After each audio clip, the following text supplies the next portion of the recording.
All right, we now shift focus to West Asia. Joe Biden said that a deal for a ceasefire in the Gaza Strip in exchange for the release of Israeli hostages is in the hands of Hamas. Well, the US president stated a ceasefire was necessary to get more aid into Gaza. And here's more on the truce talks and Biden's flip-flops on a potential ceasefire for hostages deal.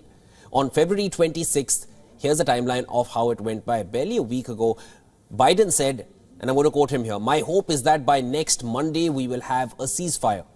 He was eating an ice cream at the time while saying this, an act that attracted wide-scale criticism, which is why we're highlighting that again. And then just days ago, on the 1st of March, he said he hoped for Israel-Hamas ceasefire deal by Ramadan. And the Muslim fasting month of Ramadan begins at the start of next week. Now, he expects Hamas, which is already a designated terrorist organization by the US, to decide the outcome of the negotiations. The US president said, and I'm going to quote him again, "We must get more aid into Gaza. There's no excuses."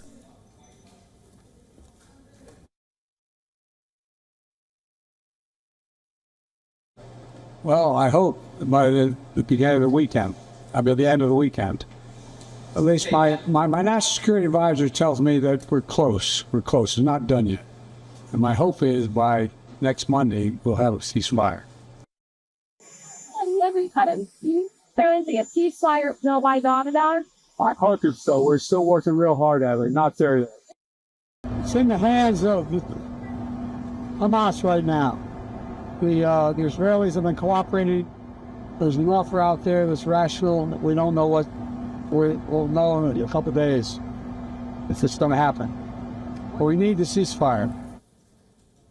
The US, Qatar and Egypt are trying to broker a ceasefire deal between Israel and Hamas. On Tuesday, Hamas negotiators stayed in Cairo for a third day of ceasefire talks in a bid to halt the fighting in time for Ramadan, free Israeli hostages and stave off famine. A 40-day ceasefire would allow some hostages captured in Hamas' October attack to go free, while aid to Gaza would be increased.